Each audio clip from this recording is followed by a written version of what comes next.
Mr. Chairman, we are live. Okay, good morning. Due to COVID-19, Committee of Adjustment public hearings are being conducted virtually by electronic means through WebEx Webinar, an online digital platform, and streamed on the Toronto City Planning YouTube channel. Participants who have registered in advance will be able to make their presentations to the committee using WebEx Webinar, which is moderated by city staff. Anyone wishing to view the hearing may do so by watching on YouTube. Participants who have registered in advance will be connecting with their computer, tablet, smartphone, or telephone and have the option of participating via video or audio only. All participants will automatically be muted on entry. When your item is called, each participant will be unmuted by the moderator, one person at a time. We also ask that you mute your devices until you are called on to speak. Those participating by video appearance will be temporarily upgraded to panelists when your item is being held. During this time, your camera will be enabled. You will only be visible during your 5 minutes allotted speaking time. At all other times, your video will be disabled and you will be reinstated as an attendee. Those participating by video, Committee of Adjustment staff will share presentations submitted in accordance with the written submission deadline. Members of the public and applicants are not allowed to use share screen or any other panelist controls during a video appearance. The host will remove you from the panelist role if you fail to respect this instruction. Land acknowledgement. We acknowledge that the land we are meeting on is traditional territory of many nations, including the Mississaugas of the Credit, the Anishinaabe, the Chippewa, the Haudenosaunee, and the Wendat peoples, and is now home to many diverse First Nations, Inuit, and Métis peoples. We also acknowledge that Toronto is covered by Treaty 13 with the Mississaugas of the Credit. In accordance with sections 45 and 53 of the Planning Act 1990 as amended, this meeting of the Committee of Adjustment of the City of Toronto is called to order. It considers applications for variances from the provisions of the zoning that apply to the property, permissions to extend or alter lawful non-conforming uses, and consents to sever properties to create new lots. Anyone in attendance today who wants to receive a copy of the decision of the committee on an application must submit a written request for a decision by email. Please ensure that you include your name, address, and email address because the Committee of Adjustment and the Toronto Local Appeal Body, in the event of an appeal, will be sending notification and appeal updates by email. If you do not agree with the decision of the committee, decisions may be appealed to the Toronto Local Appeal Body or in some limited circumstances to the Ontario Land Tribunal. Appeal instructions are set out at the bottom of the decision of the committee. The hearing procedure is as follows. In the virtual world, we go in order. I'll call each item in the order listed in the agenda after first dealing with deferrals. There are some deferrals before us this morning. In making your submissions where an application is uncontested, the agent or applicant may proceed with their presentation if desired. When the committee does not require a presentation, applicants are to advise the chair should they wish to address the committee, and then take the matter into the committee for a decision. Each speaker, including the applicant or agent, will be given a maximum of 5 minutes to address the committee, and the clock is shown up on the screen, and we will comment when you're reaching the 5-minute mark and ask you to wrap up. When addressing the committee, please start off by clearly stating your name and address, and please remember to confine your remarks to the matters outlined in the application. The applicant or agent goes first and makes their presentation to the committee on a contested application. Please note that the committee may not entertain revisions to proposals made at the hearing today. The committee may decide to defer the application if being substantially revised in order to ensure that the revised application is accurate and that all those entitled to notice of the application have been informed of the changes. Then individuals either in support or opposed to the application will be invited to speak. Committee members may ask questions of each speaker after they finish their presentations, and when all speakers are finished, the applicant or agent has an opportunity to rebut only those issues and answer those questions that were raised by the speakers, but not to introduce new information at that time. That will then mark the end of the discussion on the matter, and the application is then taken into committee for a decision. Some preliminary matters to deal with. We have the minutes, I believe, of the last meeting to approve. I believe that was from the September 15th hearing. So can I have a motion to approve those minutes, please?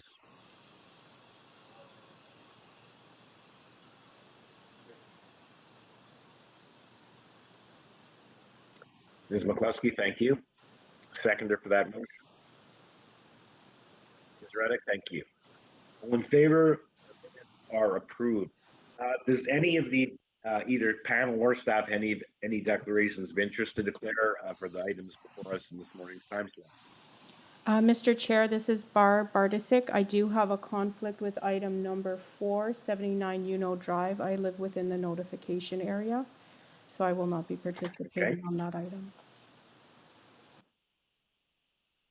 Okay, note that for the. Okay, no others. Okay, so the next matter we deal with, I guess, are the deferral requests. I believe we do have a couple of matters on our planning consolidated memo of deferral matters. We do have items 11 and 12 on that list. However, 11 and 14 on that list. However, we do have several other items I've noted in my review, and with the other members as well. Item number 9 appears to be a deferral request. They're working with transport. Okay, there's that one, and there's also, we'll call 9, and also it looks like item number 12. We have an email from the agent, and item 13. And item number 13, it looks like there's no purpose to the application, so that will have to be an automatic deferral. We had last week, so we cannot proceed because there's a proper application. Okay, so we have those to go through. So why don't we start off doing them in order, I guess, rather than dealing with the deferral memo. That's maybe easier to do it in order. So the first item, I guess, we have is item number 9. 224 Van Dusen Boulevard. Just take a minute to get to that item.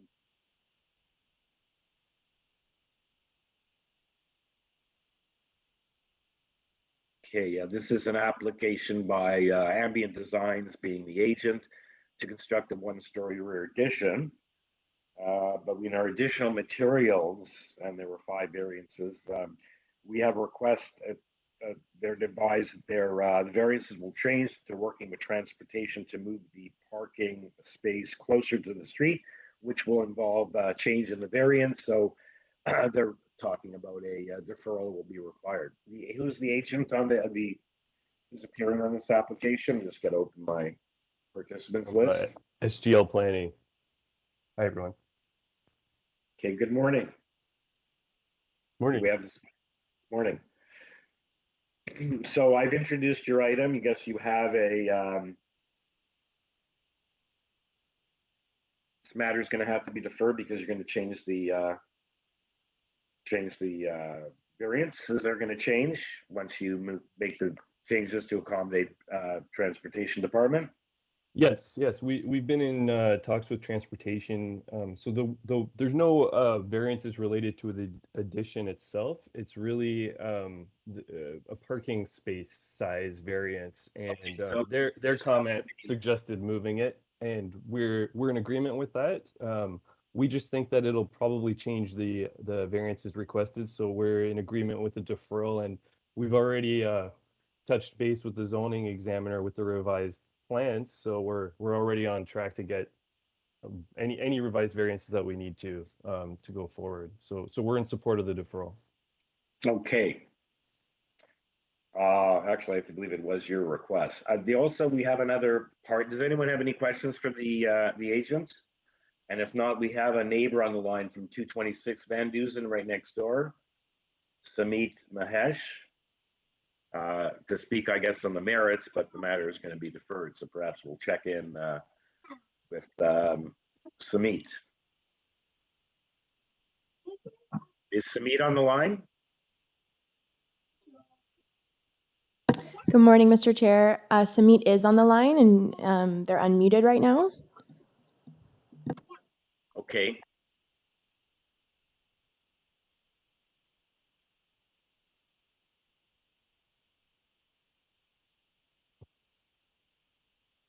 Good morning. Good morning, Samit. Can you hear us? Sorry, I have no concerns.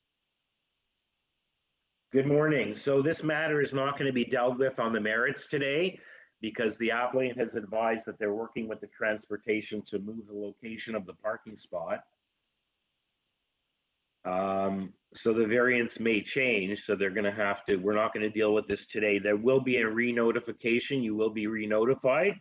So if you have any concerns based on that, once you receive that, you'll have a chance at that time to address the committee and let the committee know what your issues are.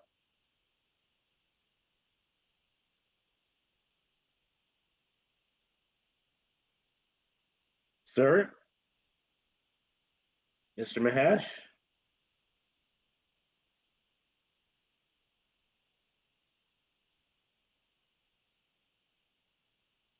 Mr. Moderator, is we have an issue here, or? He appears muted. I'm not sure if he muted himself. Okay, anyway, we just a courtesy to advise that the matter is not being dealt with on the merits. I trust there's no hardship involved to having this matter deferred. So members, motion to defer. Mr. Blissimo, Deferral. thank you. Seconder for that. Ms. Ruddick, thank you. All in favor? Okay, the matter has been deferred. Thank you, Mr. Riley, and we'll see you here again. Okay. Okay, the next item is item number 11. This was the matter 52 Delmar Drive. This was a matter that did appear on the planning memo for reason numbers 1 and 2.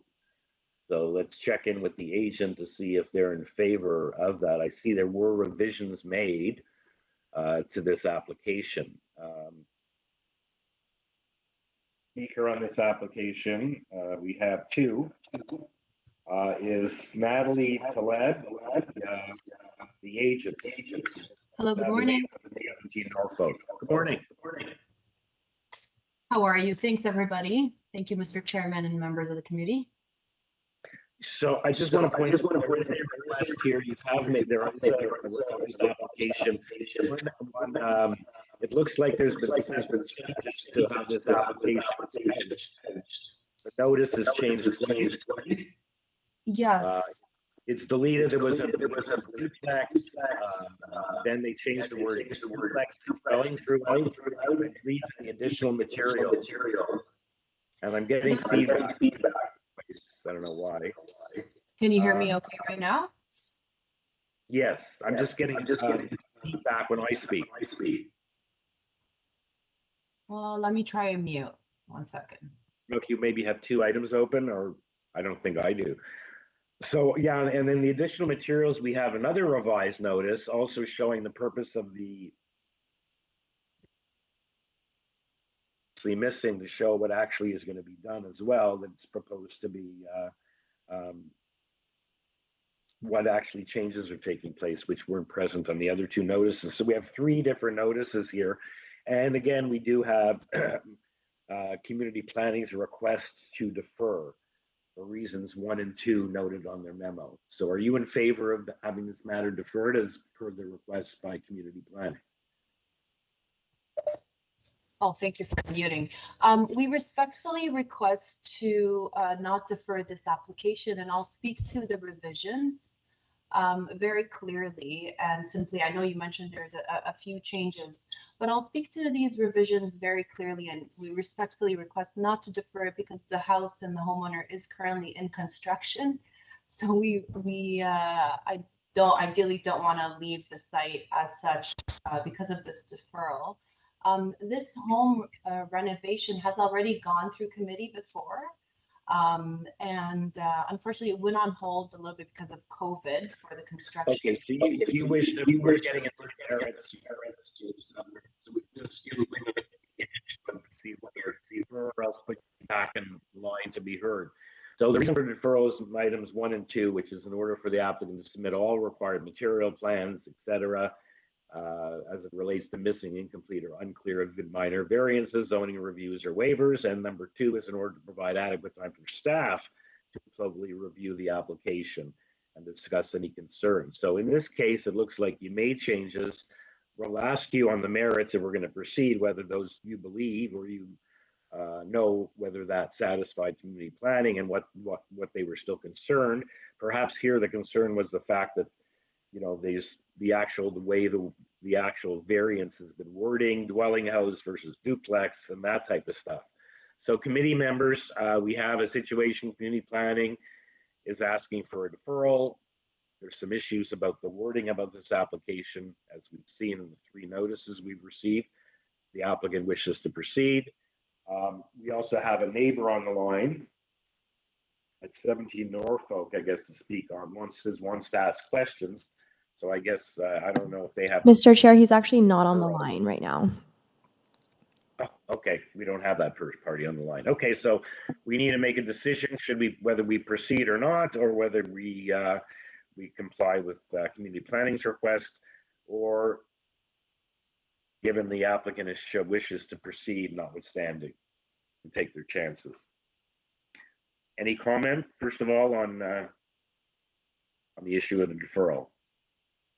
Mr. Taylor? Yeah, thanks, Mr. Chair. Yeah, I would just say that we're at a disadvantage here in that we don't know the detailed reasons for the planning department's request for deferral. We have their generic 1 and 2, but no details. So I'm just not sure this revised application is satisfactory to the planning department. So that's my comment. Well, I guess perhaps the agent perhaps either knows that or doesn't know that. Can you assist on that? Because what's a little different here on this application is we have all those wording changes and the fact, but it looks, I guess we do have proper notice, Madam Secretary Treasurer, with the 3rd one and the additional materials, which also talks about certain additions.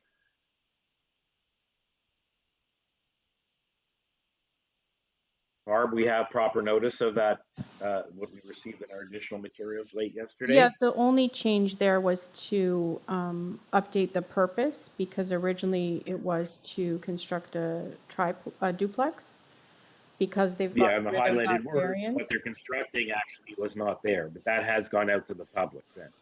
No, but we updated that for the members so you would know what is being proposed structurally. But what I'm asking is those words, and to construct a new front porch, 3rd-story addition, 2-story rear addition, and new rear deck, has that gone out to the public? No, it hasn't. So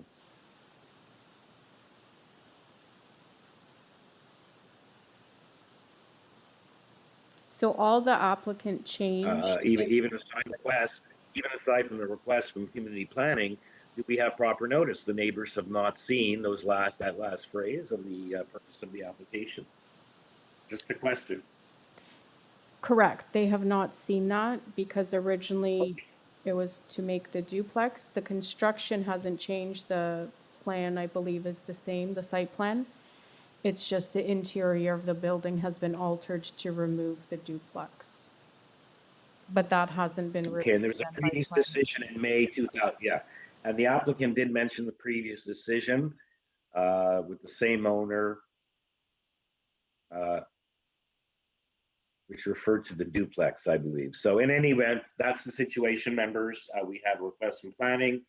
We have the fact that this latest iteration has not been stated. So I'm in your hands as to whether this matter you feel should be deferred or whether we should proceed today. Danny Bellissimo would like to make a motion. I find there's some confusion here, and the purpose and definitions are a bit confusing. So I think I agree with planning, and I would like to just move, see how the members feel about deferring it. So move for deferral. Okay. Is Do you have a that to second further that? consult with planning?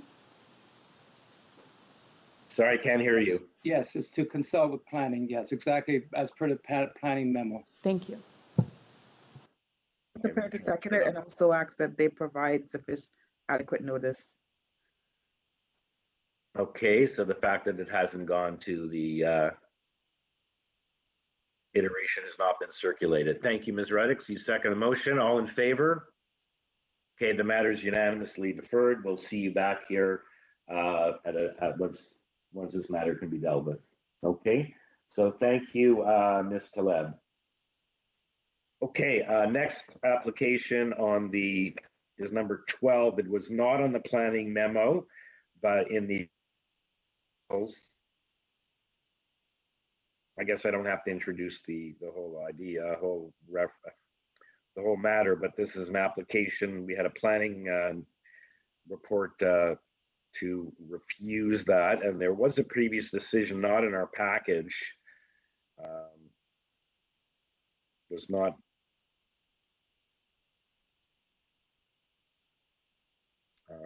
that was a consent and variance, yes. So that fact that we've been notified by community planning on this in their refusal memo, that when they in May 2019 they had permission to not only to build but to sever the property, and there was no variances regarding landscaping at that time.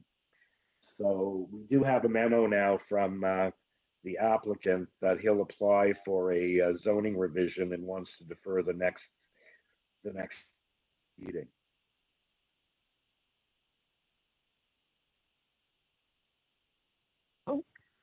And here is Anthony Bartolini. Mr. Bartolini. Speaking. Welcome, sir. Hello, hello. So yeah, so it looks like this is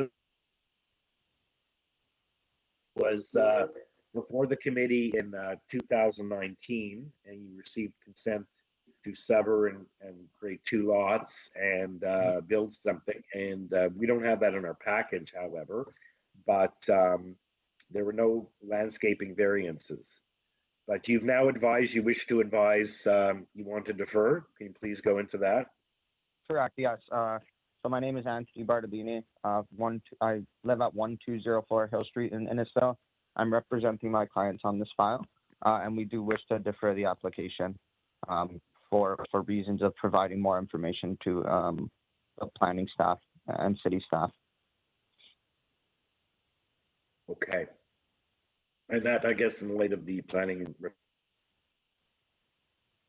Correct, yes. We're going to make no one else present. Okay, members, can I have a motion to defer if you agree? Mr. Moves for deferral based on the information presented to us just now. Thank you. Okay, thank you. Seconder for that motion. Thank you. All in matter is deferred. We'll see you here again, sir. Thank you, Mr. Barr. Thank you. Okay, the next and last one is the one that appeared on the planning report is 1089 Royal York Road. And the speaker on this application .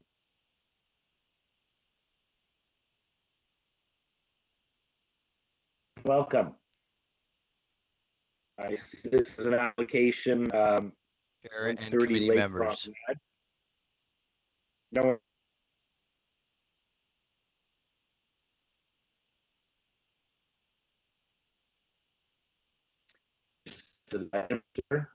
Yeah, we have revised. Michael, agenda you dated froze September for a 20th. while and we couldn't hear what you said. Okay.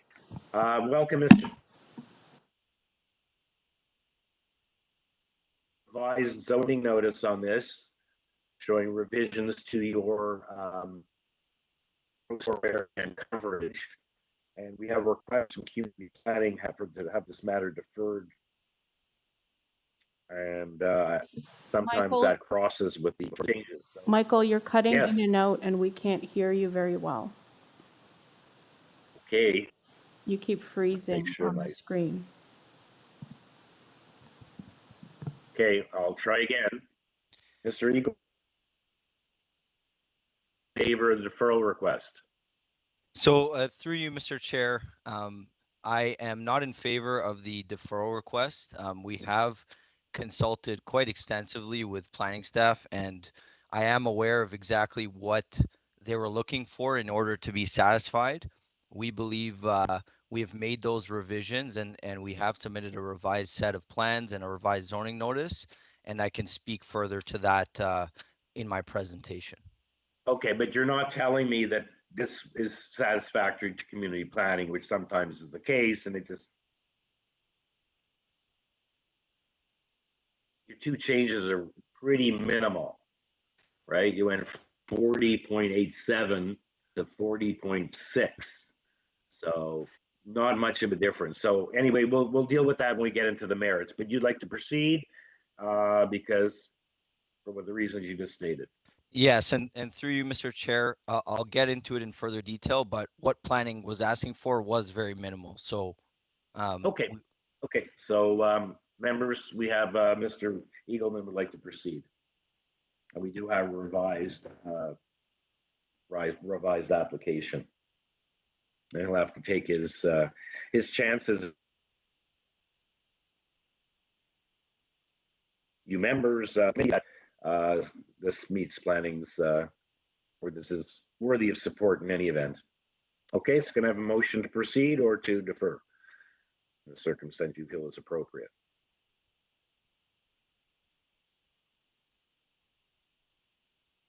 Ms. McCluskey? I'll move to allow the applicant to proceed. Okay, thank you. Seconder for that. Mr. Taylor, thank you. All in favor? Okay, it's approved unanimously, so we'll put you back into the hopper and we'll see you in a while, Mr. Eagleman. We get. So deferred Thank you, Mr. unanimously, not Chair. approved. And then we have item 13, 130 Lake Promenade. Okay. 13. There's no purpose to this application. On the public record, we have two speakers, Ben Dominguez, an agent for the applicant, and then area resident from 831st Street. Mr. Dominguez. Yes, hi, good morning. This is Ben Domingos here representing the owners of 130 Lake Promenade. Okay, so I see we have variances, but we don't have a purpose, and that's a problem.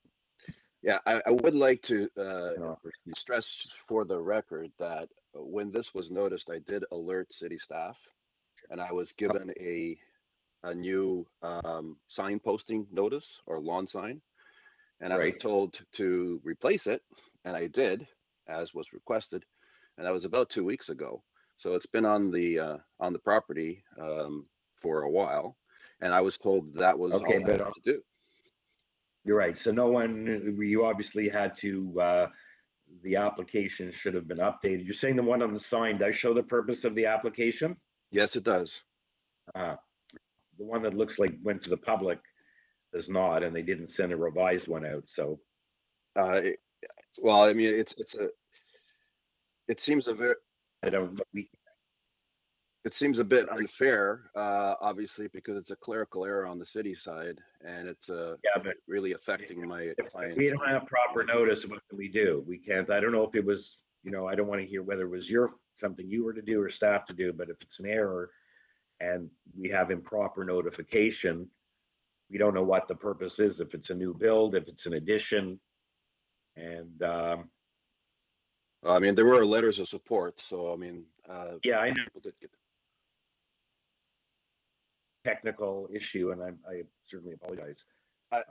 Can I read a statement from the owner? It's not, you can, we're not dealing with this thing on the merits. I don't even know if we have another neighbor on the line, but the matter is an automatic or deferral here. So the statement is about the deferral. It's not about the merits. Is it very, I guess I don't know if this is a new build and they're going to be delayed. Luckily, if it's Etobicoke, we can hopefully get you Etobicoke, York. Our agendas are not as difficult. They can hopefully get you on the next agenda. That's 2 minutes. Do I have 2 minutes? Go ahead. Okay. It came to our attention yesterday that there was a minor omission by city staff, community mail out, the result of which will likely lead to a deferral of our hearing date. I would like to emphasize that this deferral will have profound effects on our budget timeline and overall plans for our home. The purpose of the project is to add a few more bedrooms in order to make room for our growing family. We're scheduled to give birth of our second child on November the 10th of this year, which is coincidentally the date of the next deferred Committee of Adjustment hearing. In anticipation of receiving our building permit in mid-November, we made the difficult decision last week to secure a rental house immediately in order to not disrupt the birth of our baby and keep renovation progress moving. That expensive rental contract is active and we have moved out.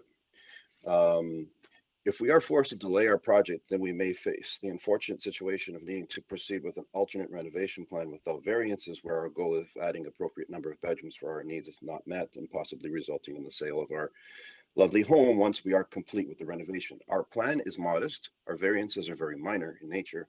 We have the support of our neighbors. I beg that you please reconsider your motion to defer our hearing, noting that this unfortunate minor omission on the mail out was clerical and that the impact on our lives would be very real. Thank you in advance for your consideration and compassion. Thank you. Fortunately, it's an automatic deferral. Fortunately, like I said, hopefully we can hear from staff about getting you on the next agenda. That we have hearings every 2 weeks, so 2-week delay. Believe me, I don't know. No, the next one is November 10th. November 10th? Yes, I was told that by Barbara yesterday. Okay. Perhaps we can, I thought we have a hearing, although I think maybe our next hearing, we're maybe doing you're doing work, I think. Matter, but Barb, just on the matter of when we can get this on the next, when the next available agenda, we can get this matter on. Yes, the next available hearing is November 10th. We're doing a TEY hearing October 27th, so that's why we weren't able to accommodate them any earlier. I see, and we couldn't hear this at a TEY hearing. No, it's a different circulation group. Here in Etobicoke. I see. Okay. The application and how that occurred. We are just, our hands are tied because it's just not, we don't know what the purpose of the application is. It's additions as opposed to a new build. And if that is not in the application, any approval would not be, I guess, would not be valid. Is that correct? Madam Secretary Treasurer? Yes, the Planning Act regulations state that we have to state a purpose in the notice, and that's why I've advised them that this application has to be deferred. Okay. Anyway, it's unfortunate. Again, it's hopefully they can use their time to do some other planning, but construction is, things do happen.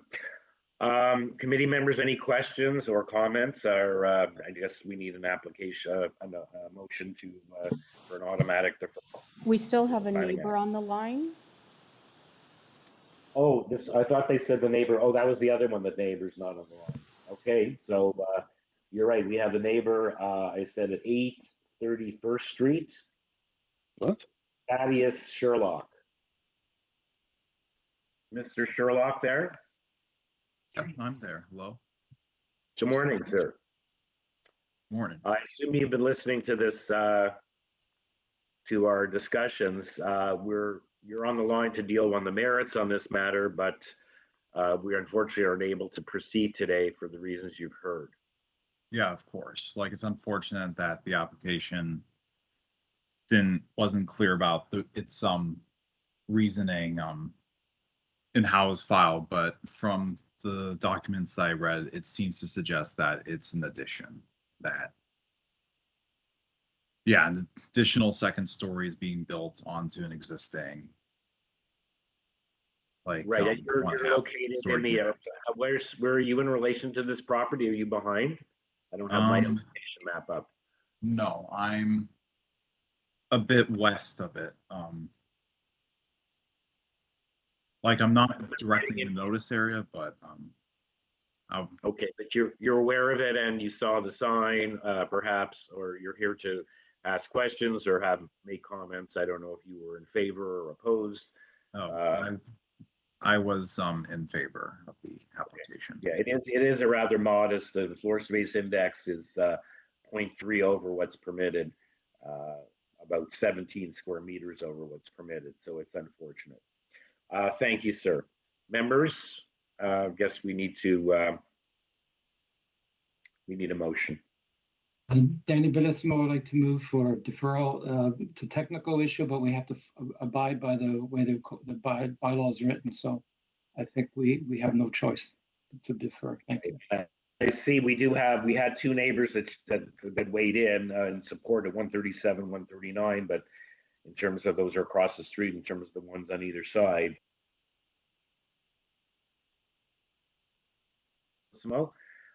We just can't proceed even if it is an application that looks like it's worthy of support. Seconder for Mr. Bellissimo's motion, please. Mr. Taylor. All in favor? Okay, the matter is deferred. Again, apologies to Mr. Dominguez and to his clients, but we'll deal with this when we can. Okay, so that concludes the deferrals. We deferred 3 of the 4. Number 14 we will be hearing, so let's go to the top of the agenda and I guess hear our first application.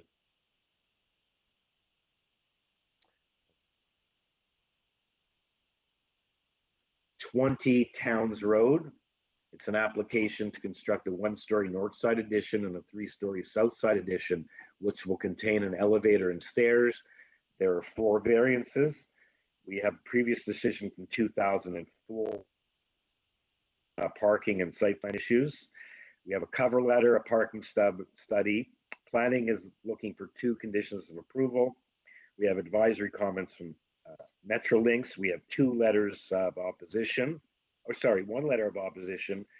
I don't see an address. Perhaps we can be advised of that from Mr. Argyris. And in the additional materials, we have a presentation materials from the agent MHBC. Perhaps we can get that on the board, on the screen, while we hear from the agent, who is David Mackay. And as well, we have the neighbor on the line who is, we now have his address, 11C Towns Road. George Argyris. Sorry about the pronunciation. David Mackay. Yes, good morning, Mr. Chair, members of committee. You can see my presentation above. I was unaware of the opposition from the neighbor that was not posted on the AIC. So I'd like to have some rebuttal time for any comments that relate to those comments. In terms of my presentation, this proposal involves the adaptive reuse of an existing industrial building that has been vacant for some time. The proposal is innovative, and if we can, perhaps staff can go to the site plan page of the presentation, which is, there's the location of it. You can see, sir, that on the site plan that the existing building takes up the majority of the lot. There are a number of easements that are in place that help facilitate the existing condition. The existing floor space index is 2.03. We're requesting 2.51, and that recognizes the 2 additions which are outlined in blue to facilitate the adaptive reuse, as well as provision for mezzanine space within the future units. We can go to the next page, please, staff. You can see that what my client is doing is creating industrial condominium units. Because there's not sufficient parking on site outside the building, they are incorporating, and because of the structure of the building, it's fairly robust. They can actually incorporate drive aisles and parking within the building, within each of the units, and that way we're accommodating for parking for those future users. We can go to the next slide. As I mentioned, the additions One is at the north end, a small addition to facilitate exiting. Oops, I'm not sure what happened to the presentation.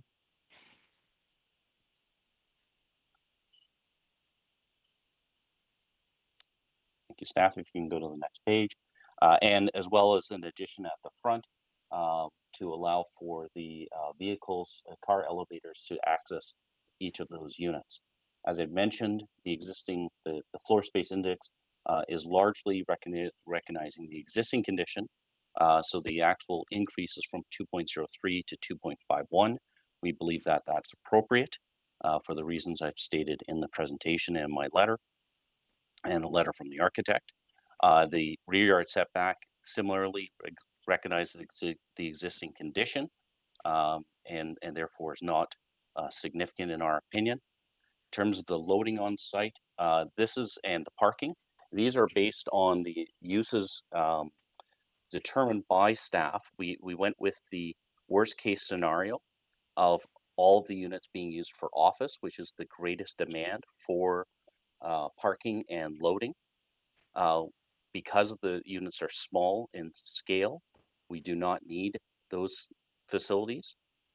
We believe that the parking is sufficient, and you'll note that planning did not have any concerns, and transportation staff have not commented. If there is a concern, as you know, committee, they will comment and ask for a deferral or further information to be provided. And we have support from a traffic engineer in that regard. I think I won't go through all of the various provisions here. I have noted them in the presentation in detail and can speak to them if any questions arise from committee. But in our opinion, the proposal meets the 4 tests. They are largely related to the existing condition and allowing for this adaptive reuse is appropriate at the provincial level and the official plan level in terms of providing for the better use of land, the efficient use of land and infrastructure that our growing city requires. I'd be happy to answer any questions that committee may have at this point in time. The 2 proposed conditions from community planning. I am, sir. And you can see that we did prepare a colored landscape plan, and we will be submitting the details of that to planning staff. And then go through the history of this matter. I recall, there was some talk about change the use because the city is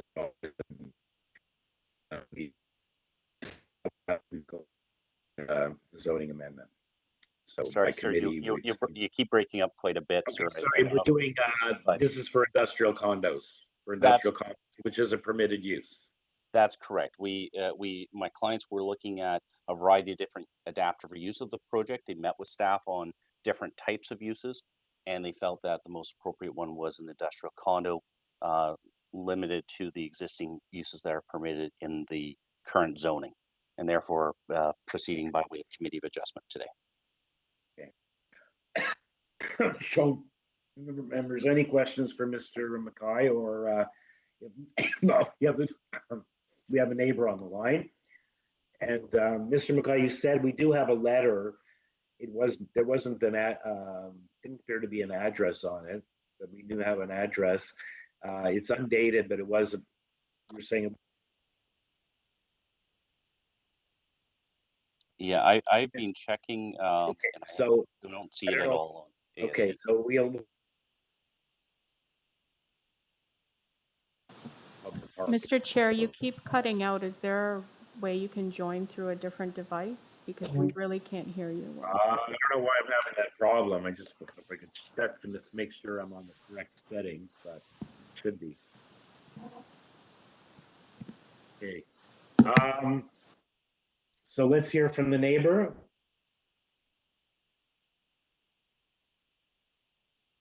Mr. Argiers. I don't know if I'm pronouncing that properly. Yes. Yeah, you can. Yeah, it's George Argers. I'm directly across the street from 20 Towns. It's a vacant property. The reason why I didn't put down an address is because it's a vacant lot, so I don't have an address. See. So that's why, and I don't live there. It's just an industrial yard. So I really don't have an address to give to you. Well, what it is on the taxes, it's Towns Road, S/S, so south side. So that was the reasoning for the no address. Okay, so let us know what your concerns are. Okay, so I guess I just want some clarification. The agent said that that the property is vacant. That was in his opening remarks. Did I understand you correct? There's not it's not a back and forth. He answers. Okay. Yeah, no problem. Okay, so I do have a first comment. This place is not vacant by any stretch of anyone's imagination. It's a very whoever they've got in there, they're very busy. On any day of the week, you're going to see the parking authority out there tagging cars. There is no parking on this place. No parking. Where they get their 213, I think, parking spots that they're proposing, I guess that's all inside the building. This is going to be what, small units? Well, people need to park somewhere. Going inside a building, I bought this property in 1994, and I know the history of this entire street. There's absolutely no parking. If you go on Tupper, which is the street right beside 20 Towns, you cannot find any parking. There's no street parking. There's no parking on any of these businesses. It's a total, just to get into my lot, sometimes I'm blocked by tenants at 20 Towns Road. They park on my driveway. They park in front of the gate. So this is shocking that if this proceeds, it's just shocking. So that's what I have to say. Okay, thank you, sir. Any questions for Mr. Argers? And if not, let's go back to Mr. McKay to answer what he has to say. Thank you, Mr. Chair. To clarify, and I think you heard me correctly, I did acknowledge that there is an existing building on site and we were adaptably reusing it. I did not say it was vacant. Secondly, with regards to parking, we have submitted a parking study which supports the proposal. Transportation have no concerns, have not identified concerns through comments, which they would normally do if they have concerns. Thirdly, City of Toronto Council, in their wisdom, have eliminated minimum parking requirements in order to facilitate further intensification and reuse of buildings, which this facilitates.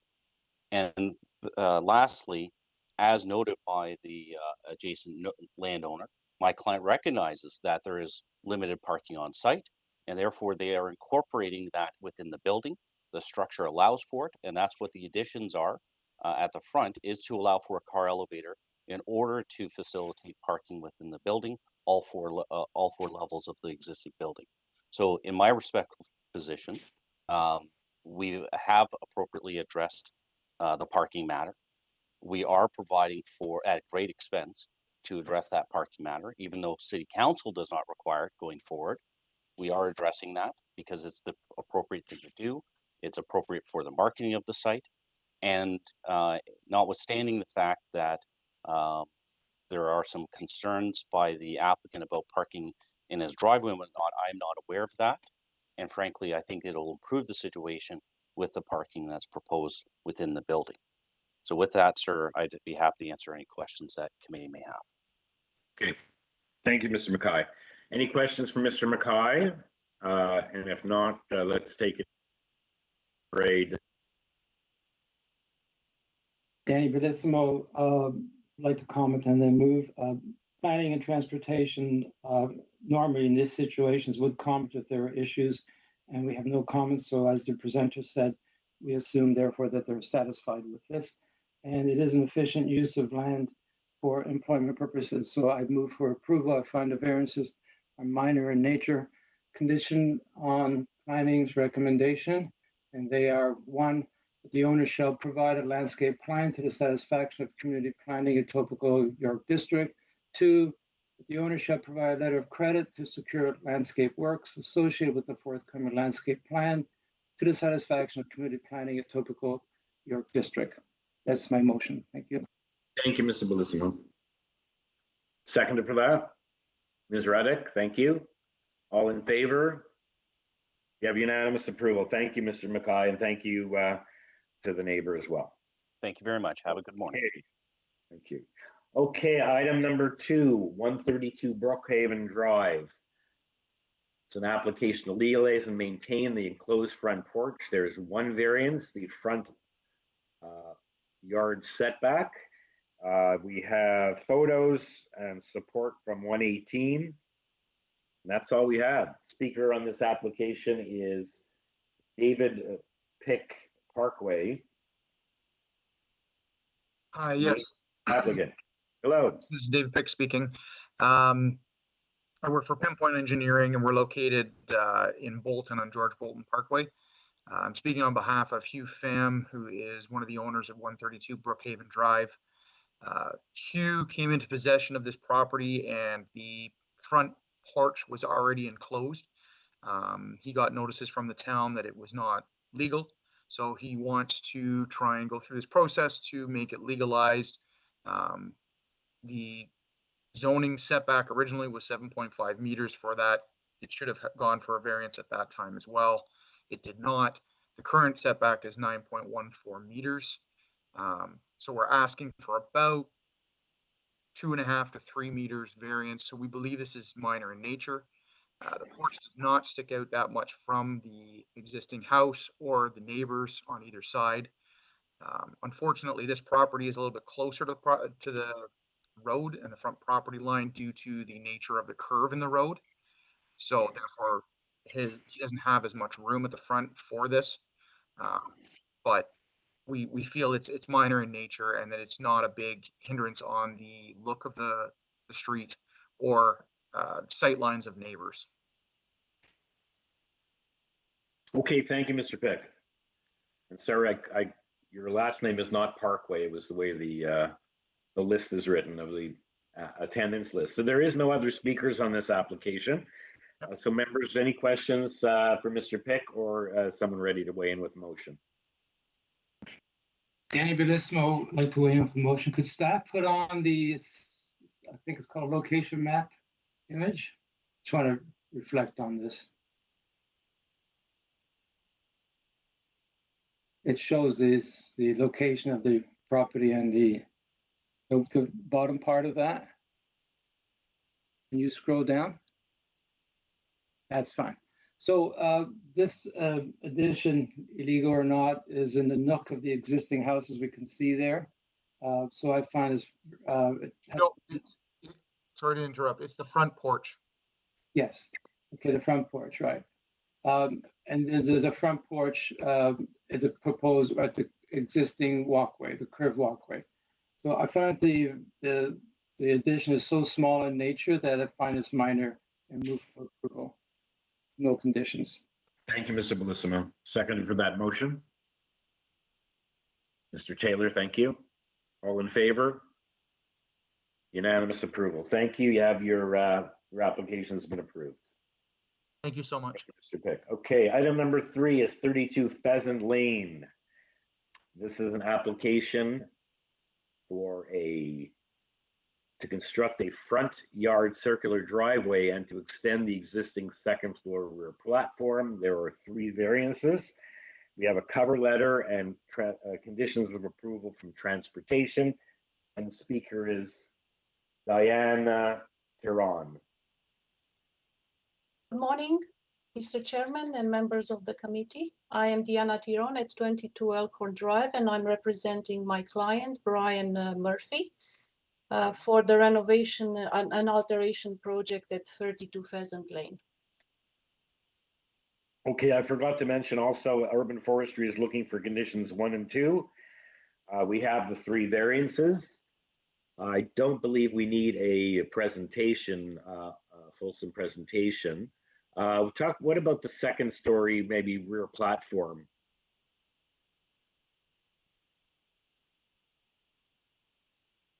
Hello? Hi, sorry, addressing to me. Yeah. For the second extension of the second platform on the north facade, as it is, that platform is already at 15.12 square meters. What we are applying for is a variance to allow for squaring off this triangular piece of platform. As it is right now, it is poorly resolved from the drainage standpoint. It's damage, water damage, and infiltration to the space underneath the living room. And also from the aesthetic standpoint, we are tying in this squaring off of the platform with the contemporary architectural character that we will give to entire facades and recladding of the house. So we think that this will do justice to that facade and improve the architectural character as well. Okay. Thank condition being recommended. You're okay Yes. with transportation conditions? Yes, Thank you. yes. Okay, let's see if committee members have any questions for you. I see that we have no comments from planning or from area neighbors. Does anyone have any? If I can mention, I know it's been, we have 2 letters of support from either side of the property neighbors. They weren't issued quite in time to be part of the application process, but we do have support of the 2 neighbors. Okay, thank you. Anyone have any questions, or is someone ready for a motion? Mr. Bellissimo, get your hand up.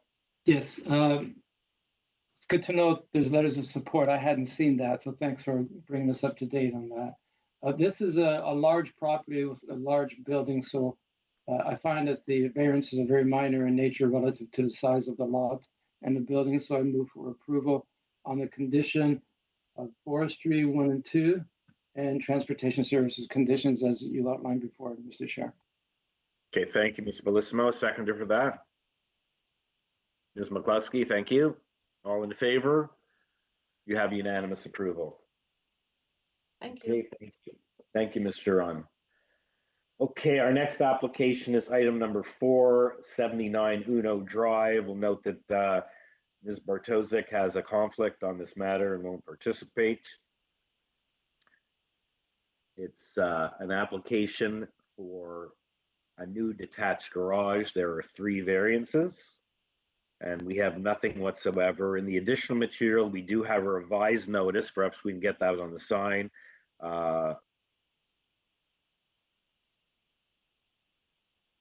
In transportation, it has no objection. That was receiving the additional materials, but we had nothing other than that on this file.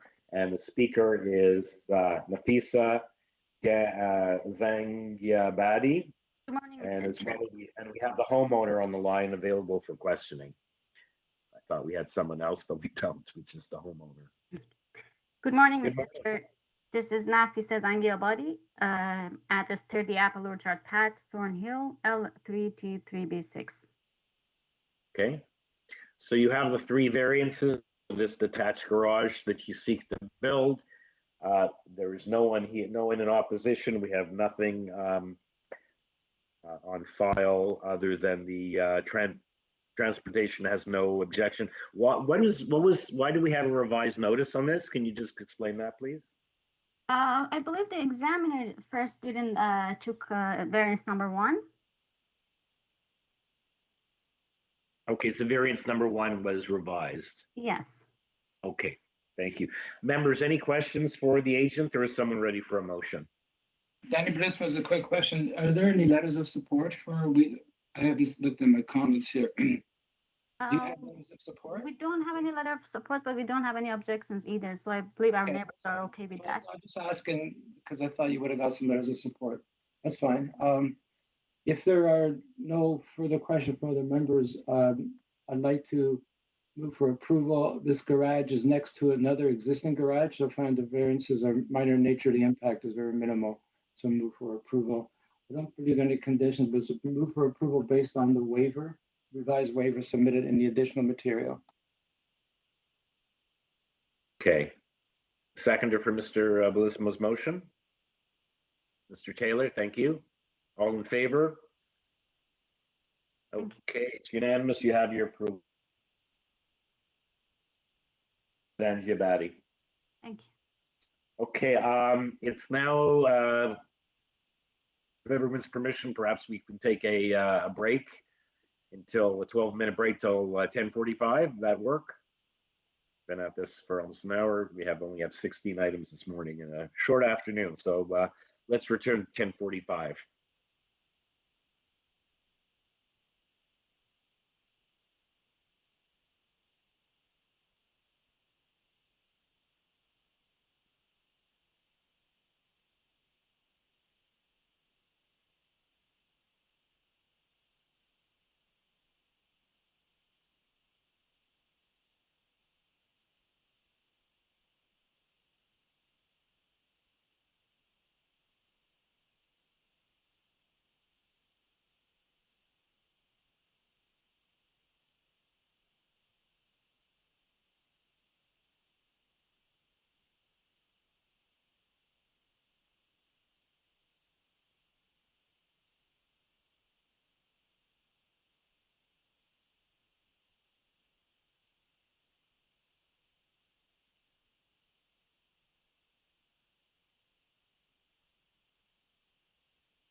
Okay.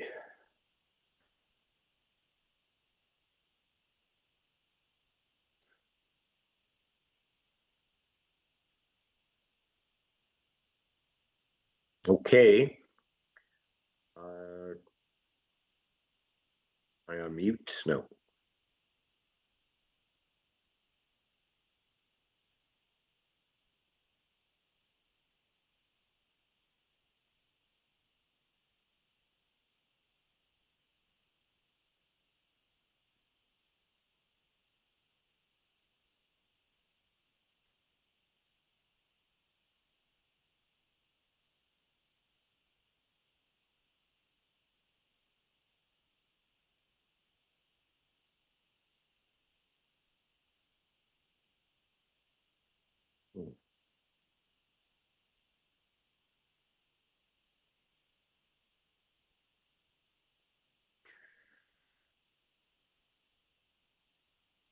Okay, are we we're back? Yep, we're Hello? back. Yep, we're ready to go.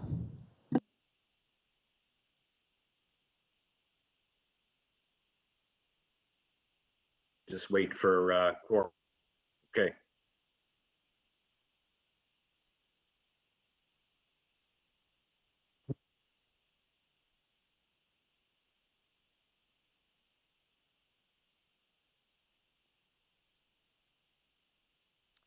Okay, so we're on to item number 5, 40 21st Street.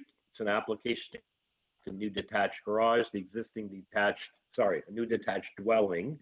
The existing detached garage in the rear yard will be maintained.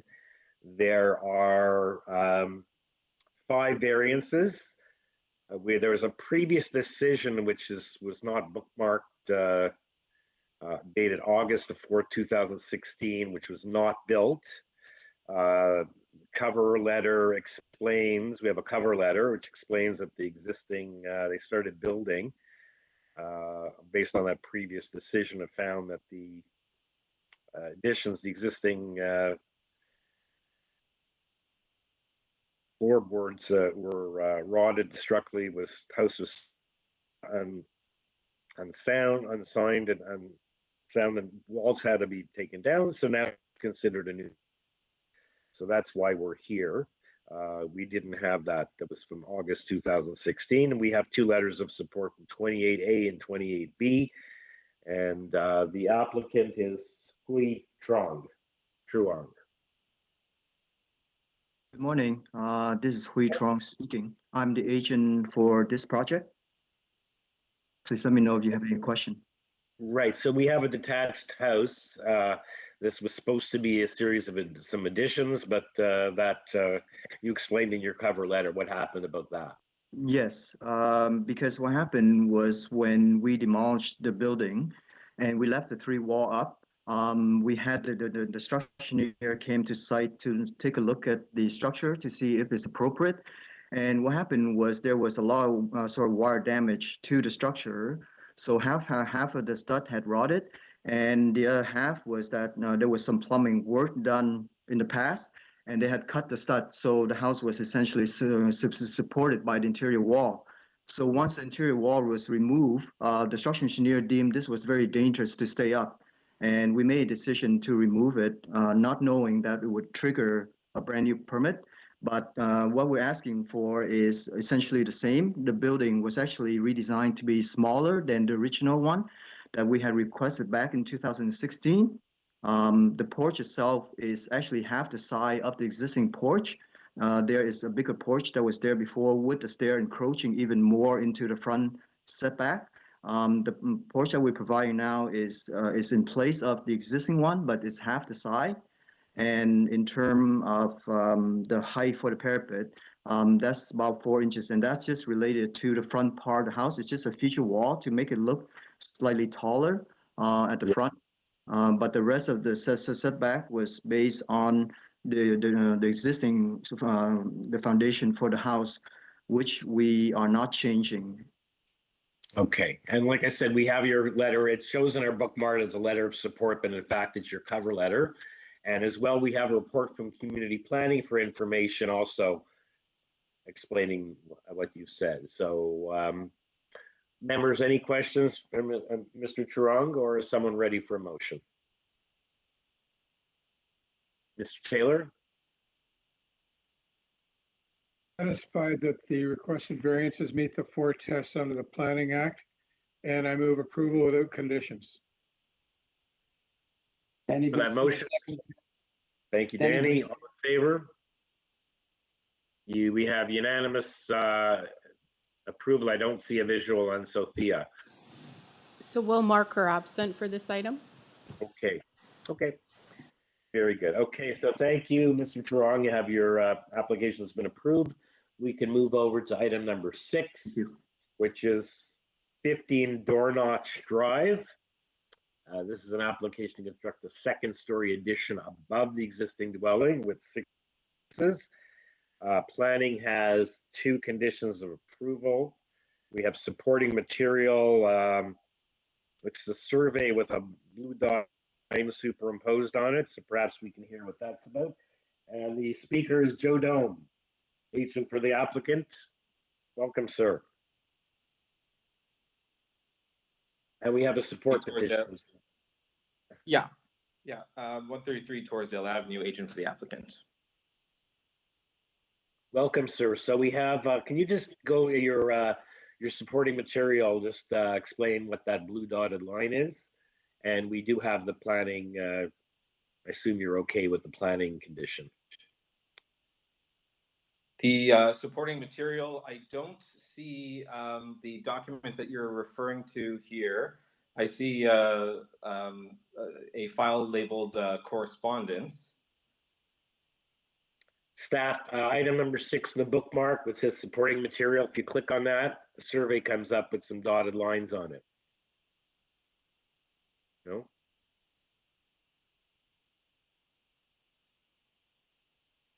Yes. I see it's is that the tree inventory and photos? Yeah, all I saw is it's a survey and it's got a blue dotted line and it's bookmarked as supporting material. That's yeah, those are referring to the tree protection zones. Yeah, okay, that's what that is. Okay. Does anyone else have any questions for Mr. Dome?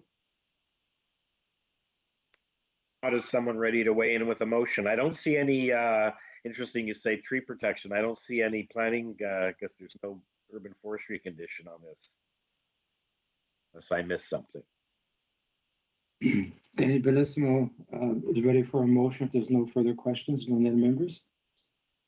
Sure. Yes, the funded variances are minor in nature given the size of the house, and move for approval on the condition of planning. 2 conditions. Read them. Planning conditions are the proposed development should be constructed as illustrated in the elevation plan submitted August 4th, 2022, and held on file by the Committee of Adjustment as it relates to front and rear exterior main wall height.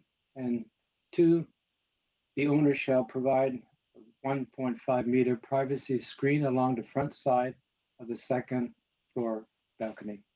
Thank you. Thank you, Mr. Bellissimo. Seconder for that motion. Mr. All in favor? Unanimous approval. Thank you very much. Sophia, I didn't see your hand up. I needed to abstain because I missed the opening of the presentation. Okay. So we'll mark you as, I guess, absent. Okay, you have your approval. Thank you, Mr. Dome. Item number 7 is our next application, 45 EDGECROFT Road. It's an application to construct a new detached dwelling with an integral garage. We have a revised notice sheet agenda. There were 5 variances. There are now 4, and one of those has been reduced, the length. And we have revised plans and zoning waiver. We have, we have an email from planning saying no further objections to this application. So based on the changes, planning is now satisfied. So yeah, the coverage was eliminated and the length was improved. And in the additional materials, we have a site plan. Urban Forestry is looking for conditions 3 and 5. 5 is a denial of variance 3. That was before the reduction in the length. We'll perhaps hear from the agent if that changes the position of Urban Forestry to his or her knowledge. Agent is Gabrielle Guiducci, the agent, as well as we have the neighbor from 47 Edgecroft on the line as well. So good morning. Mr. Chair, just so you know, Catherine Lever will not be attending today. So we just have Gabriel on the line. Okay, the neighbors are not on the line? Okay, so we only have the agent. Thank you for the advising of that. Good morning, Chair, Committee. My name is Gabriel Guiducci. I'm the agent for this file. Yep. I'd like to actually address quickly 47. My client had a discussion yesterday and came down to agreements and concerns that the neighbor of 47 at Edgecroft had, and we kind of agreed to have him in support. Obviously, we couldn't get anything in writing from them, but that's that's what happens to 47. Yeah, I know you also do have a letter of support I did mention from 43 and as well from 53 Loma. Correct. So you do have those letters. And we have the email from community planning that they're now satisfied. Correct. Yes, we've gone through a conversation with planning regarding some of our variances and addressed their concerns before. Okay, and I see you had a 2-meter depth variance. You now have about a 1-meter depth variance. Would that change Urban Forestry's condition in terms of their recommendation that variance 3 be denied now that it's been chopped in half? No pun intended. So I've submitted actually, I've had a conversation with Forestry and their statement has not changed or condition in denying the application. It's not denying the application, they're actually denying a variance attached to the length of about 2.5 feet from what we are allowed to build within the bylaws. However, I've submitted a document to committee to explain some of the situation here in regards to the location of this tree. And in a nutshell, what I want to say here is that we will have to submit an application to injure or remove a private tree, no matter how we look at this file. So forestry blessing will be obviously part of our permitting part of the project. However, the 2.5 feet that will be ultimately removed in order to build within the bylaws, we do strongly believe myself and the arborist, my arborist, is not going to help with the existing conditions. So the reason why we have requested forestry to have these trees removed is for several points. First, the location of the tree, which is actually within it's outside of the rear yard setback requirements of 10.9 meters. So its location is fairly not ideal, however, also untypical. We do have, I would say this property for its size is actually fairly populated of trees already. And then what I put in there in that little sketch at the very back, if you don't mind zooming in, I'm putting a bit of a dark dashed area, hatched area, shows how far permitted by the zoning bylaw, which is the building depth of our, of any, let's say, proposed design, which is 19 meters. So there could be ways of massaging our design and getting even closer without infringing any further or requesting any further bylaws. As a matter of fact, most of our building is only 14.73 meter. And then we have a 1-story extension, which represent the portion of the building that gets close to these existing trees.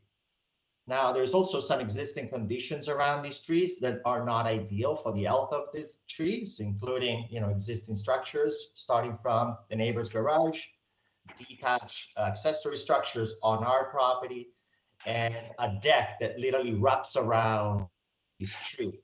The arborist report that we have also submitted had stated that this tree is in a fair condition. This is his opinion. I can't add more to that, obviously, because that's not really my profession.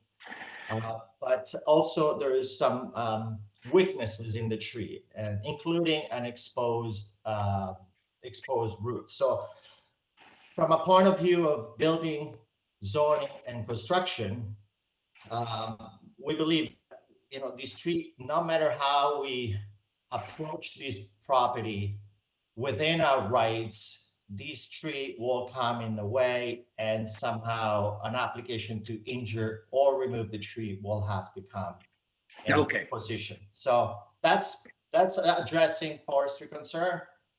Beside all those points, we do believe that the proposed meets the 4 tests, and that is my presentation. Thank you, Mr. Guiducci. So my comment is, in a very succinct way, and we just had a seminar from urban forestry, that if the additional 2.5 feet is what's causing the damage, and if it was at 17 meters, the tree would be free and clear. That seems a little hard to believe that the 2.5 difference would affect that. So the position is, if the tree was going to be hurt anyway at the 17 meter, then they shouldn't be objecting, because you're within your right, and it's not the extra 2.5 feet. Hard to believe that would be the only factor, as you mentioned. So members, any questions for Mr. Guiducci? There is no other speaker on the line. So any other questions, or is someone ready to bring a motion? 3 on this, or application to injure. Mr. Taylor? Yes, Mr. Chair, I'm satisfied that the application meets the 4 tests under the Planning Act, and I move approval with urban forestry conditions 2 and 3.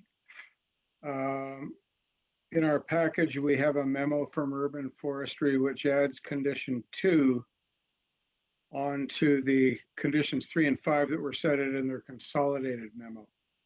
So my motion would include both conditions, 2 as it pertains to a privately owned tree, and 3, which is cash in lieu of a tree. Okay. Oh yeah, that was the alternative. If we didn't deny the variance, then submission of a complete application. Thank you, sir. Okay, Mr. Bellissimo, your hand's up to second that? Yes, I move second the motion. Thank you, sir. All in favor? Unanimous approval. Thank you, Mr. Guiducci. You have your approval. Okay, the next application is item number 8, 5 BURR Avenue. It's to construct a 1-story side and front addition, and to construct a 2nd-story addition above the existing dwelling. There are 2 variances. We have a previous decision from 2008 on the property, and that's all we have. No conditions, no comments from anyone. The applicant is Marco Vieira, agent for the applicant, as well as we have a neighbor at 31 Liscombe on the line, unless staff tells me they're not on the line. Yes, Mr. Chair, they're actually not on the line. Okay, so let's hear from Mr. Vieira. Good morning, Mr. Chair, members of the committee. My name is Marco Vieira. I am the agent and the designer for this application, and we are at 257 Dunraven Drive. So, brief presentation, I guess, just to outline the 2 proposed variances. We are looking at adding a small section of wall that lines up with the existing garage on the one side, and that triggers a bit of the lot coverage, together with a side yard setback, which is existing. It's basically built in line with the existing garage. The additional 2% that we are asking for, because the current proposal is at approximately 31%, is just a small portion of the bay windows along the 2nd floor and along the front of the house, just as architectural projections to reduce the massing of the house. So essentially, 2 minor variances, one for lot coverage at 33%, where the permitted is 30, and a side yard setback to line up with the existing garage on the east side of 1 meter. Okay, any questions for Mr. Vieira? If none, we have the neighbor at 31 Liscombe Road on the line. I'm trying to see where that is in relation to this property. So let's hear from the neighbor. So the neighbor is not on the line at the moment. They're not. No, They they're on, not. like, They are not on the line. okay, I thought you said they were. Okay. So in that case, any questions for Mr. Vieira, or is someone ready for a motion? There are no conditions. There's no communication from anyone on this. So if I didn't know we had a neighbor on the line, we would have maybe not even heard from Mr. Vieira. But having said that, any questions for Mr. Vieira, or is someone ready for a motion? Danny Bellissimo is ready for a motion if the other members do not have any questions. I think you're okay to go. Okay, I find again the variances are minor in nature, triggered by some architectural elements to de-emphasize the massing of the building. So I agree with the presenter and move for approval with no conditions. Okay, thank you. Seconder for that? Reddick, thank you. All in favor? Unanimous approval. Okay, thank you. We'll see you again, Mr. Vieira. Thank you. Have a wonderful day. Okay, you too. So item 9 deferred, so move over to item number 10, 248 Rexdale Boulevard. We have a revised notice on this application. It's to permit a landscape deficiency that will accommodate a proposed 2-story west side variance. It has been slightly improved. It was a 0.55 meter wide landscape strip along the front. It's now a 3.6 meter, whereas 6 meter is required. We have that revised notice to the one variance, and we have this is for Rexdale Hyundai dealership, automobile leadership, an addition to accommodate that. So we have one speaker on this. That is David Dodaro, who's the architect for the applicant. Hi, Welcome. good morning. Can you hear me? Yes. Okay. I just wanted to speak to the minor revision that was made on the application. The 3.55 meter was based on an older version of the site plan from a while back in the planning process, and we had since revised it to 3.6 meters. Just for design wise and to accommodate the parking and some walkways that were required at the front. So that's all that I wanted to speak on. That was the nature of the revision of the requested variance. Okay, and this is to facilitate the proposed renovation and addition, and we have your cover letter here. Yes. Thank you, sir. Does anyone have any questions for Mr. Dodaro, or is someone ready for a motion? Danny Bellissimo has a quick question. So I couldn't hear you because my audio wasn't working, but you're saying that the revised site plan survey showed an error, and therefore you had to abide by that in your dimension, correct? Well, the zoning notification, actually, when it came out, it was based on an older version of the site plan. Right. So we changed the variance request from 3.55 meters to 3.6 meters. So we're actually making the landscape width 2 inches wider than what we had it originally on the notice. So basically, this is a result of understanding the site better and under construction and more details, which is always the next stage of design. So yes, thanks for answering that question. I'm ready for a motion if there are no further questions by the members. I think you're good to go. Okay, the applicant is trying the best he can to work within the site conditions, so I move for approval of the variances. I find that they're minor in nature. Okay, thank you, Mr. Bellissimo. I have a seconder for that. Mr. Taylor, thank you. All in favor? It's unanimous. Yeah. Okay, thank you. Okay, so 11, 12, and 13 have all been deferred. So we'll move on to item number 14, 1089 Royal York Road.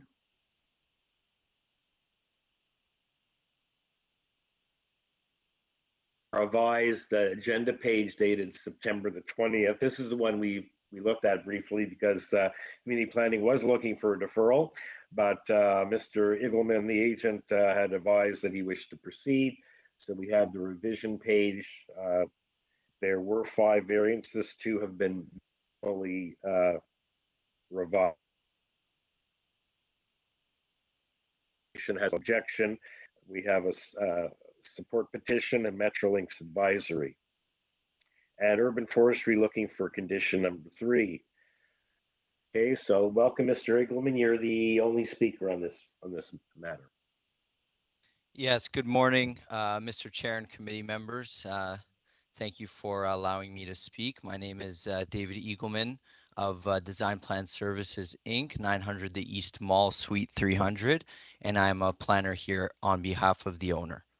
And before I get into my presentation, Mr. Chair, if you would like me to just quickly address the revisions to the variances, or is that clear? You can do what you in terms of your presentation. It just seemed rather small. I think you shaved like 0.2 off of the coverage, and maybe explain. They're seem to be rather small in terms of and whether that would. Yeah, can you just talk to the fact that this is a matter that community planning was asking for a deferral for reason number 2. So part of your presentation is whether to advise the members why that was and how this satisfies their concerns. Or okay. Appropriate, worthy of support. So the floor is yours as to how you want to proceed. And like I said, there are no other speakers. Okay, thank you, Mr. Chair. Just troubled. The only makes this any different is the fact that community planning did ask for a deferral, and reason number 2 is they want time to review. So is it just time they haven't had a chance to look at these very minor changes you made? So you can just proceed. Okay, thank you, Mr. Chair. We have consulted extensively with planning staff regarding the application. We have made revisions to the proposal in an attempt to satisfy their concerns. Unfortunately, when the revised plans and new zoning notice were provided to planning staff for review, they advised that they did not have enough time to review the revised proposal and that they would be requesting a deferral, which is what they have done. However, in our consultation with planning staff, they did identify that they would be satisfied with an FSI of 0.7 times the lot area, which is what we have revised the FSI to, and that they would also be satisfied if the coverage is brought down so that the house itself is compliant with the maximum permitted coverage, because the coverage variance does include the rear deck. And while the revision to the coverage variance is very minor, even prior to that revision, the house itself was only at 34.89% in terms of coverage, and that still remains the case.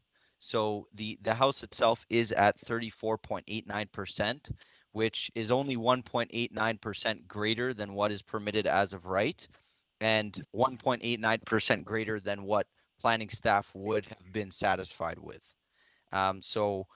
We believe that we have addressed planning staff's concerns and have satisfied them. I have reviewed the memorandums from Metrolinx and Transportation Services, in which they express no concerns or objections, as well as the memorandum from Urban Forestry, in which they recommend standard condition number 3, and I am acceptable to this condition. We have also consulted with surrounding neighbors and have obtained signatures in support from both immediately adjacent neighbors as well as others within the area. Just briefly to touch on the variances, in terms of the coverage, it has been reduced slightly to 40.60%. And the lot coverage includes the rear patio, which does not have any exterior walls and does not contribute to the overall massing of the dwelling in any significant way. Without the rear patio included, the house itself has a coverage of 34.89%. which is only 7.7 square meters greater than what is permitted as of right on the property. This minor increase in lot coverage will result in a dwelling that is in keeping with the existing character of the neighborhood and will have little to no impact further than what is contemplated by the bylaw. In regards to the FSI, it has been reduced to 0.7 times the lot area. The FSI will be spread over 2 floors and will result in a dwelling that is in keeping with the existing character. The proposed dwelling includes modest ceiling heights of 10 feet and 9 feet for the first and second floors respectively, and is compliant with the maximum permitted building length, building depth, building height, as well as all landscaping and setback requirements, which further demonstrates that the proposed massing is in keeping with the character of the neighborhood. There have also been a number of approvals for FSI, but for the sake of my presentation time, I won't get into them unless the members would like to hear those approvals. And then regarding variance number 3, that is the proposed height under the former Etobicoke zoning code. As I'm sure the committee is aware, this is a technical variance, is only applicable due to the outstanding appeals to the current bylaw 569/2013. And under the former Etobicoke zoning code, this dwelling is considered as a flat roof and is subject to the maximum height of 6.5 meters. Whereas under the current bylaw 569/2013, the proposed dwelling is considered as a sloped roof and is compliant with the maximum permitted height. Okay.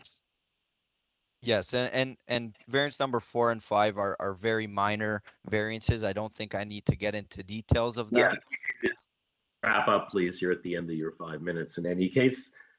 Yes, so through you, Mr. Chair, I'm of the opinion that this proposal fits in with the existing and planned context, is consistent with the redevelopment trends along Royal York Road and the broader neighborhood context. And for these reasons, I believe the application represents good planning and meets the 4 tests under section 45(1). Thank you. Thank you, sir. I think you covered all the bases there. You do have the support petition with both adjacent neighbors and explained the situation very succinctly. You're aware, okay, urban forest, you're okay with the condition 3 being requested? Yes, Mr. Chair. Okay, and members, any questions for Mr. Eagleman, or is someone ready to weigh in with a motion? Andy Belismo has a quick question. In terms of the support from the neighbors and the petition, are they aware they revised the agenda page that we received? Have they seen this information? Or is it previous to this?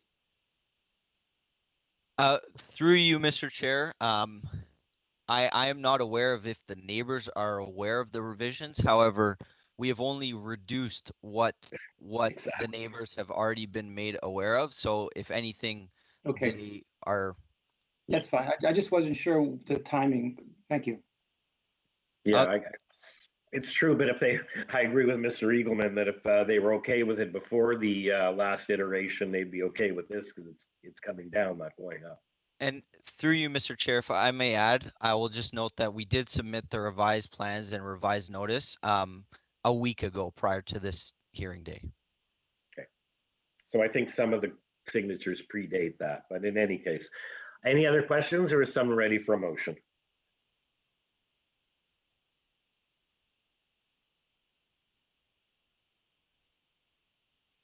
Mr. Taylor?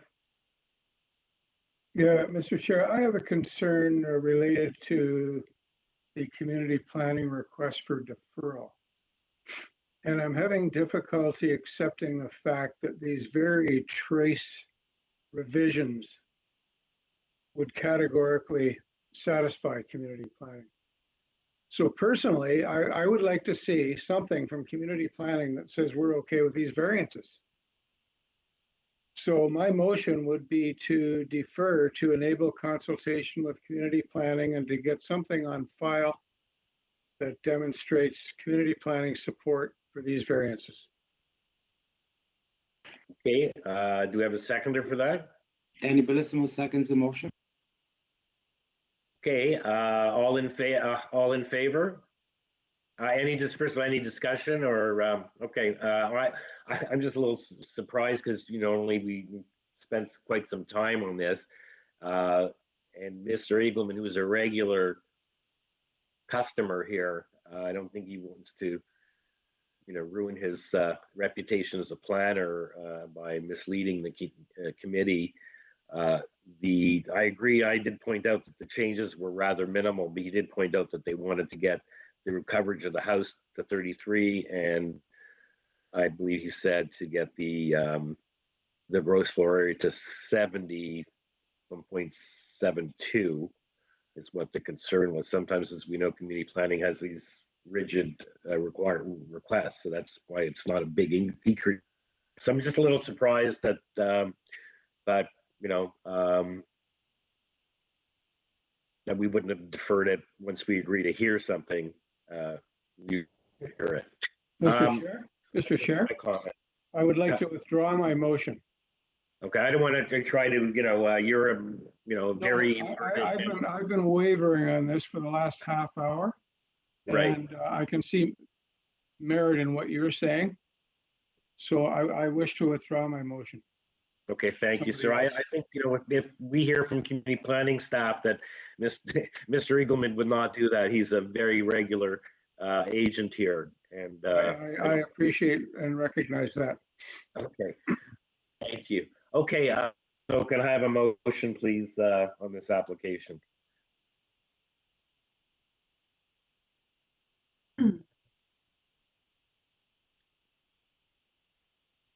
Ms. McCluskey? Yeah, I will, I'll move to approve the application. I think that, the applicant did a good job of sort of taking us through, the variances and, I know that we've moved past the deferral now, so I would like to proceed with just moving forward and yeah, I think that the application is minor in nature and meets the 4 tests. And move for approval subject to urban forestry condition number 3. Okay, thank you. Just one before we ask the seconder that I just thought of something else that Mr. Eagleman had offered to share with us, examples of,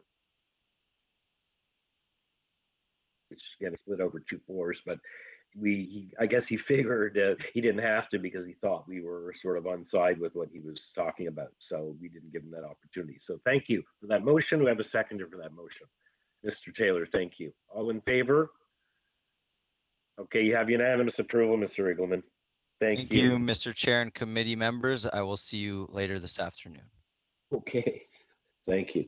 Item number 15, we have 2 more left.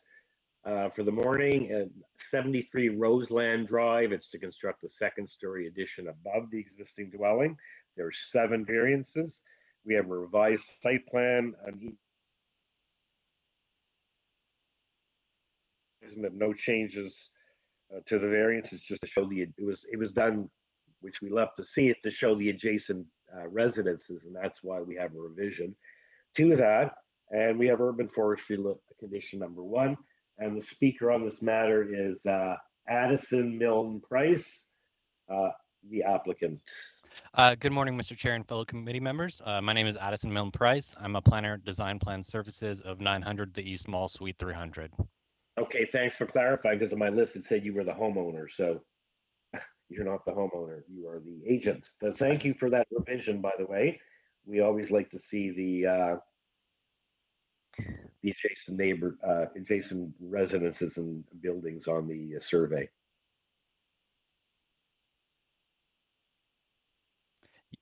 Would you like to make just a short presentation, or it's just basically this is just a top up, correct? Yeah, essentially there's just a 2nd story being constructed, whereas it is an existing 1-story building. Okay, thank you. Okay, let's see if members have any questions for you. And if not, if someone's ready to weigh into the motion. Just a quick question about the front yard setback, number 2. Is that the entire house or just the deck or I think it's a porch or in the front? Can you address that, number 2? Yes, absolutely.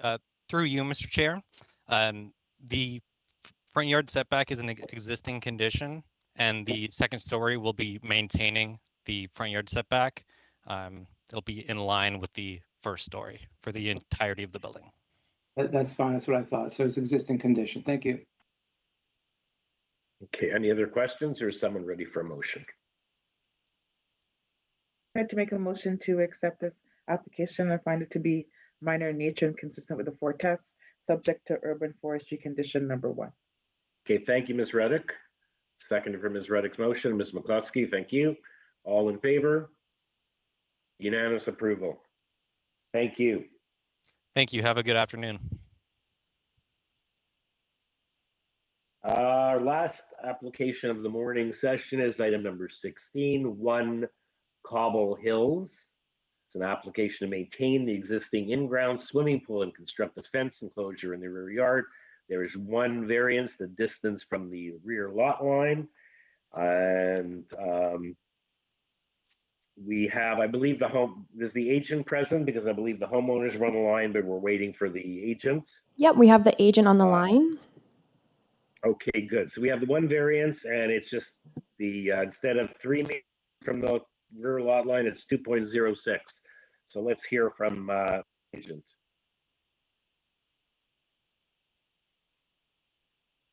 Hello, good morning. Hello. Is that Hasnija? Yes, this is Husniya Dadic. I'm representing 1 Cobble Hills applicant. Yes. So you have one variance, the distance from the rear lot line. Yes, I do. That's correct. Okay. No one seems to be. You have the neighbor at the back. Are they okay with this? Yeah, the neighbors are pretty okay with this. The only variance I had is just because the backyard is very limited because of the corner lot, and the access because of the fencing to the proposed fence to the pool for the safety, and the passage between the pool and fences. It's the only reasons why this variance is in. Correct. Okay. Thank you, sir. Members, any questions for the agent, or is someone ready for a motion? Danny Bliss was a quick question. If the staff can put on the location map, which shows the location of the pool. I just want to clarify. It seems very minor in nature to me, but I just wanted to clarify it. So this pool has already been built, and I guess in the construction of the pool, is that 2.057? Is that it's a very irregular pool, so that's the end of that pool is encroaching, correct? Just a small part of it? Yes, correct. Yeah, so basically a construction issue, which happens many times. Okay, so if there are no further questions from other members, I would like to move for approval, and the variance is minor in nature. Okay, thank you, Mr. Bellissimo. Hey. Ms. McCluskey, thank you. All in favor? It's unanimous. You have your approval, sir. Thank you very much. Thank you, Chairman and committee. Thank you very much. Okay, and it's now 11:29 a.m., so we can return at 1 p.m. for the afternoon session, if that's okay with staff. That's perfect. Thank you. Okay, so we'll see everyone back here at 1 p.m. to do the afternoon session. Thank you.